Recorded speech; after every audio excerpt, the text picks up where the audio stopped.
त्यो अस्तिको भिडियोले एकदम भाइरल भएको छ हाम्रो आमा हेलो भन्नु न सबले मन परायो तपाईँलाई हेलो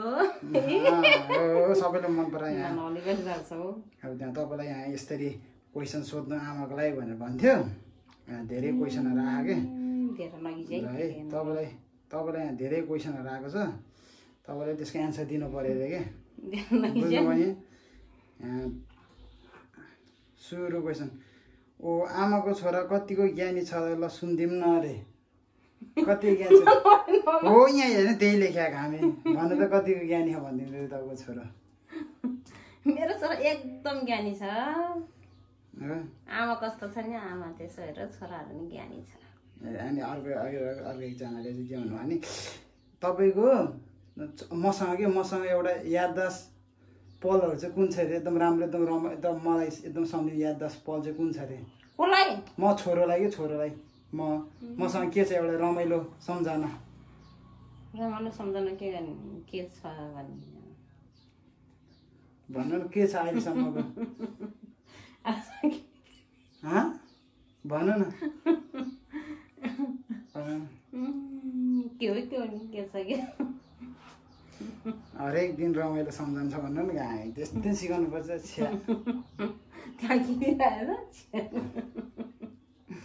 अर्को एकजनाले भने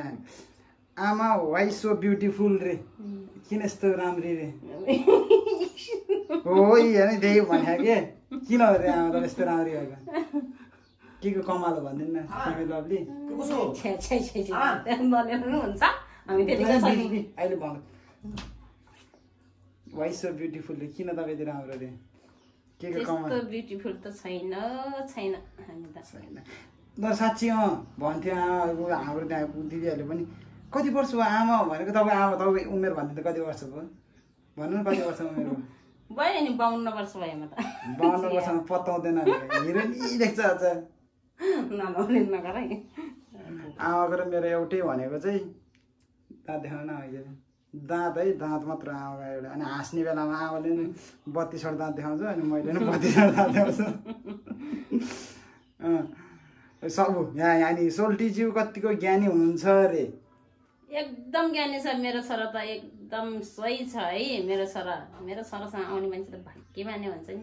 यहाँ ट्याक्कै अर्कोले छोरा दिनु रे ल छोरा दिने हो तर सही बुहारी आउनु पर्यो मेरो घरमा त अप्सनले अनि त्यसपछि गएर त्यो कान्छीको साथी थियो नि मेरो त्यो साथीले अनि विजय साथी के रामपुरको साथीले के भने त बुहारी कहिले भित्राउने हो रे भित्राउने हो आफ्नो समस्या के अरे समय आइसक्यो भन्नु समय आइसी भित्राउने हो ए अप्सनले के भने थाहा बिहे गरिदिन पर्यो आमा अब छिट्टै रे हिँडेको छ छोरा रे छट्टारी हिँडेको छ छोरा रे त्यस्तो छैन है त्यस्तो छैन मेरो छोरा बिल्कुल त्यस्तो छैन अप्सनले भनेको तँलाई के भन्नु भन तँलाई बरु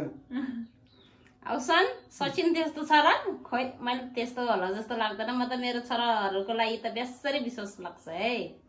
तँलाई चाहिँ बरु छट्टाएर नहिँड्नु भन्नु तँलाई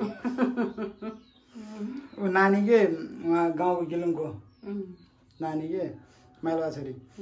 दाइले अहिलेसम्म हजुरको कतिको कुटै खाएको छ अरे कतिको कुटिखाएर तपाईँले कुटिखाएर भनेको टेर्दैन भने पिट्छु नि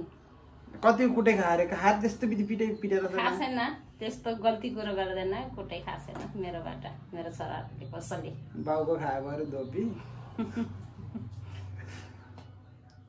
सचिन कतिको रिसाउँछ भनेर सोध्छ कतिको रिसाउँछ भन्नु त ए घमण्डी छ हो मेरो सचिन त घमण्डी आजकल त रिसाउनु हो घामे पहिला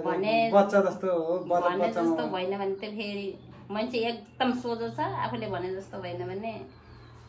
ठिक छैन हो ठिक छैन अब मलाई एउटा बुढी चाहियो रे कान्छोको साथीले समयले अब मैले कता खोज्दिम त नि बाबु खोइ आफ्नो छोरा बाँझो बस्यो आफू के खोज्ने अलि कतिको केटी खोज्ने फेरि एकदम सही केटी खोज्नु पर्छ है बाबु आवाजले के भने घरमा 3टा कुकुर पाल्न गाह्रो हुन्न रे अब के गर्ने त 2टा कुकुर थियो एउटा कुकुर थपिदियो अब पाल्नै पर्यो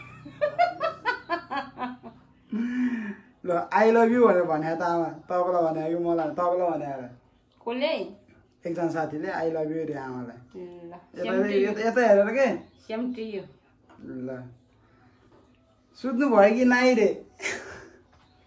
अब आमा त फेरि लाइभतिर लुडोतिर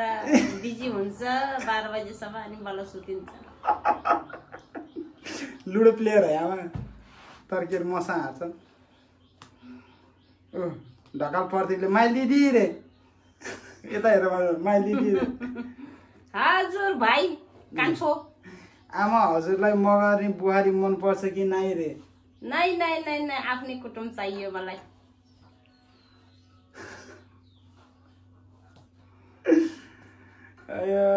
त्यो नि हाल्नु पर्छ फेरि आमालाई धेरै धेरै माया रे त्यो तपाईँले यहाँ त्यो